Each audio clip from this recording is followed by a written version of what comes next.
Bonjour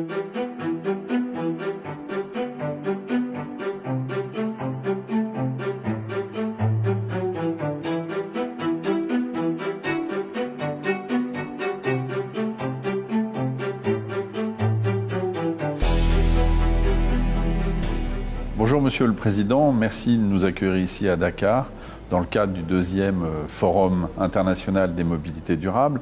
Bonjour. La mobilité est un enjeu majeur, important pour la région de Dakar et aussi pour le Sénégal. Elle se traduit aujourd'hui par la construction d'un TER entre Dakar et le futur aéroport AIBD. Qu'est-ce qui a motivé ce projet? D'abord, je voudrais vous dire que l'idée d'avoir un projet de train express régional qui va relier Dakar à son nouvel aéroport, qui va se situer à environ 49 km, 50 km, découlait du fait que Dakar est une péninsule qui a 0,3% du territoire national, mais qui regroupe 66% des activités économiques et plus de 25% de la population nationale.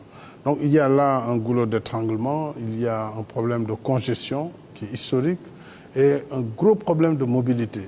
Alors, nous avons pensé qu'il fallait décloisonner et ramener un peu les activités vers ce pôle nouveau, qui est un pôle urbain en construction, et le moyen le plus approprié pour le transport, tenant compte des impératifs d'environnement, restait le moyen ferroviaire, mais un moyen ferroviaire adapté à la fois au volume de passagers, à la rapidité et surtout à l'environnement. Il ne faut pas que ce soit un moyen polluant, donc il fallait dépasser le système de transport terrestre par bus. Il ne fallait pas non plus que ce soit un tram, puisque là, il y a aussi une volonté de vitesse qui soit compatible avec la distance et aussi le confort des passagers, parce qu'il s'agit de relier l'aéroport à la ville, mais aussi nous avons une ville moderne qui doit transporter une certaine catégorie de citoyens. Le TER est apparu comme vraiment le moyen le plus approprié. Et j'ai été très heureux que, en tout cas, après une procédure de sélection qui a duré plus d'une année, que ce soit un TER français qui va assurer ce projet. Monsieur le Président, est-ce que vous considérez que la France est une référence en matière de transport ferroviaire? Oui, absolument. Ça, c'est connu de par le monde. La France a une expérience mondiale en matière de transport ferroviaire. Le TGV français a été l'un des plus importants et il reste l'un des plus modernes dans le monde. Je pense que la France est présente non seulement en Afrique. Dès la période des années de la fin de la Première Guerre, elle a contribué à la construction du chemin de fer africain pour plus de 60%. Mais depuis lors, elle est présente sur le continent. Mais elle est également présente aux États-Unis et dans d'autres continents. Donc je pense que sur le savoir-faire ferroviaire, la France reste une référence absolue. Et donc c'est avec plaisir que véritablement nous accueillerons un train électrique pour la première fois en Afrique subsaharienne, en dehors de l'Afrique du Sud, avec un train électrique que différentes entreprises françaises pourront aider à mettre en place. Si on revient sur ce TER, il va donc rapprocher Dakar de Diamniadio, ce nouveau pôle urbain pour lequel vous avez de grandes ambitions? Absolument. Alors l'idée du pôle urbain, je vous l'ai dit, découle de cette congestion et du fait que par la non-mobilité, notre économie perd par an plus de 100 milliards de francs CFA, ça fait près de 200 millions d'euros qui sont dus aux embouteillages, aux difficultés de la mobilité.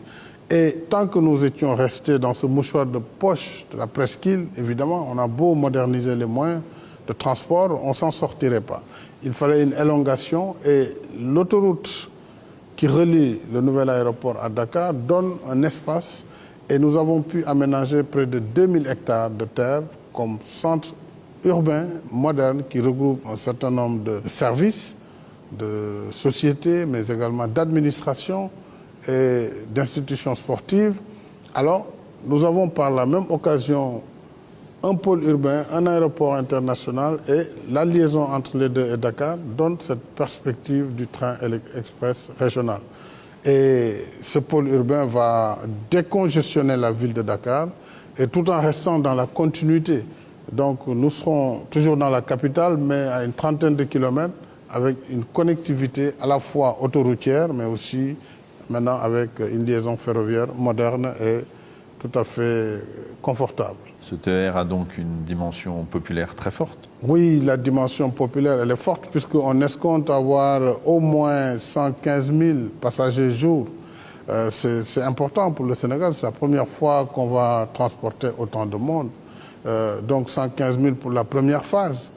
Et compte tenu des projections économiques de notre pays, compte tenu de l'environnement, des affaires et des perspectives en ressources pétrolières et gazières, je pense que tout cela, il faut le voir dans un avenir très proche comme étant le début simplement du développement du chemin de fer au Sénégal.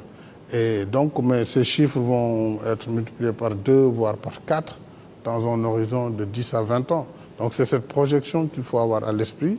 Et je pense que l'Afrique, et quand je parle de l'Afrique, je parle naturellement du Sénégal, l'Afrique a un renouveau ferroviaire à développer. Et je pense que oui, ce renouveau peut être développé dans le cadre du développement durable avec vos entreprises connues par leur expertise, avec la SNCF, avec la RATP et tous ceux qui interviennent dans la conception, la construction et aussi la gestion de telles infrastructures.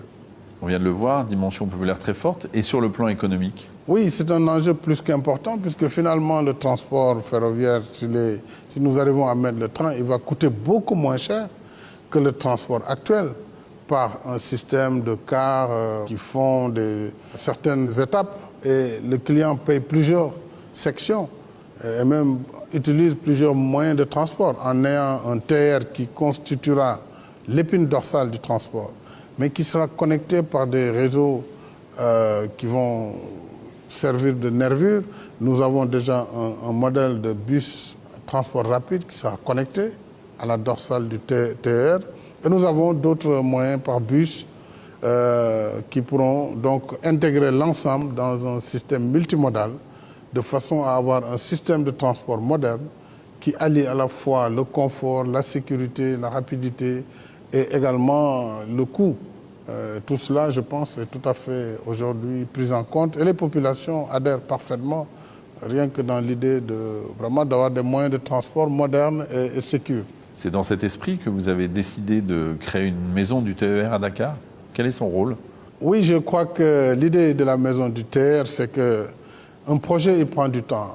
Depuis la conception, la mise en œuvre et le démarrage, évidemment, d'ici là, il est important qu'à travers ce modèle de maison du TER, qu'on ait des maquettes, que les gens voient à taille réelle ce que sera demain l'outil pour lequel l'État s'est en tout cas engagé à améliorer leur confort de transport. Donc cette maison du TER permettra aux visiteurs qui pourront, chaque fois qu'ils le désirent, rentrer dans le TER, voir les services, comment ils vont être, et se donner une idée de la projection du Sénégal dans 2 ans. 2 ans, c'est pas loin, mais il faut que déjà les gens s'habituent au TER, que les mentalités commencent à évoluer parce que nous serons dans un autre environnement, un ticketing électronique, des systèmes qui n'ont rien à voir avec ce que nous faisons aujourd'hui. Mais je pense que la maison du TER permettra d'habituer les Dakarois à ce qu'ils emprunteront dans 2 ans exactement. Cette maison du TER va donc être implantée sur le parvis de la gare de Dakar, qui va devenir une gare multimodale. Oui, cette belle gare de Dakar, gare historique, pour laquelle d'ailleurs nous allons maintenir quand même l'architecture, parce que c'est un monument historique, mais qui va être certainement développé de l'intérieur, qui va donc être une gare multimodale, puisqu'il y aura un réseau de bus, et plus tard de bus transport rapide, même d'autres systèmes qui viendront se connecter au TER. Et cette gare va abriter donc la maison du TER, et cette gare devra être modernisée, tout comme d'autres gares qui seront le long du trajet jusqu'à l'aéroport à IBD, mais aussi une gare mythique à Diamniadio, puisqu'encore une fois, Diamniadio est un pôle, et je souhaite, à travers cette nouvelle ville, montrer ce dont nous sommes capables. Et l'Afrique n'a pas besoin de rattraper un gros retard. En réalité, dans le développement urbain, dans les villes nouvelles, dans les villes vertes, nous pouvons faire des bonds. Et donc, Diamniadio sera une ville intelligente. Elle l'est déjà, puisque les grandes infrastructures qui y sont aujourd'hui fonctionnent à l'énergie solaire. Elle va être une ville intelligente puisqu'il y aura un réseau de fibre optique, il y aura tout ce qu'une ville nouvelle et moderne aura comme attribut et le train viendra dans cette harmonie. L'autoroute actuelle qui a démarré vient dans cette harmonie. Les universités, les centres de recherche, les centres de conférence sont déjà en construction et certaines sont déjà fonctionnelles. Donc c'est cette conception nouvelle que nous voulons donner comme orientation pour l'Afrique de demain. Puisque l'Afrique aujourd'hui est en pleine croissance. Et l'émergence est recherchée partout.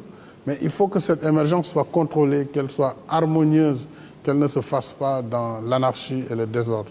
Donc voilà pourquoi je tiens à ce que Diamniadio soit une ville organisée et maîtrisée dans son développement. Donc le train, bien sûr, donnera un cachet particulier. Compte tenu de tous ces atouts que vous évoquez, est-ce qu'on peut dire que ce projet est un projet emblématique pour le Sénégal? C'est plus qu'emblématique, puisque vous savez, en Afrique, le chemin de fer, on dit parfois de grand-papa, bon, il a fait son temps, il a aidé et la France et l'Afrique dans la période écoulée. Mais nous étions encore, pour l'essentiel de nos pays, dans le train métrique. Déjà, le TR ne sera pas sur un rail métrique.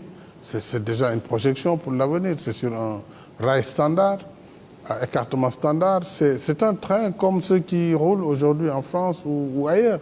Donc, nous sommes déjà dans la mondialisation. Et c'est en cela que c'est symbolique, c'est en cela que c'est important. Moi, j'ai voulu montrer à mes compatriotes et aux Africains que nous devons avoir de l'ambition et compétir au même pied que tous les autres pays du monde. Avoir cette ambition, c'est travailler dur pour que justement ce qui se fait ailleurs de meilleur soit transposable et adaptable chez nous. Et c'est pourquoi il ne faut pas bricoler, reprendre de vieux rails qui ont un écartement métrique ou pour trouver même des locomotives, il faut faire le tour du monde. Il faut être dans les standards internationaux. Et c'est ça aussi l'idée de ce TR. Et je crois que c'est de ce point de vue qu'il est tout à fait emblématique. Cette interview est réalisée dans le cadre du 2e Forum international des mobilités durables. Est-ce qu'on peut réellement parler de stratégie de mobilité durable? Oui, tout à fait. La mobilité durable doit intégrer donc des moyens de transport qui soient à la fois compatibles à nos soucis d'environnement, puisque quand même nous parlons beaucoup de changement climatique et nous devons polluer le moins possible. Donc tous les moyens de transport qui consomment le moins de CO2 et qui polluent le moins s'inscrivent dans la mobilité durable. Mais il faut aussi que les moyens de masse soient privilégiés plutôt qu'aux véhicules individuels, plutôt qu'à des systèmes de transport très coûteux. Et sur ce plan, le chemin de fer, surtout le chemin de fer électrique, parce que là on parle du chemin de fer électrique, je pense contribue de façon tout à fait appréciable à cette politique de mobilité durable. Et je salue le rôle de la France, d'abord sur son combat pour le développement durable, mais aussi pour ses initiatives et les avancées qu'elle donne chaque fois pour faire avancer le dialogue international en faveur du climat. Merci beaucoup, Monsieur le Président. C'est moi qui vous remercie.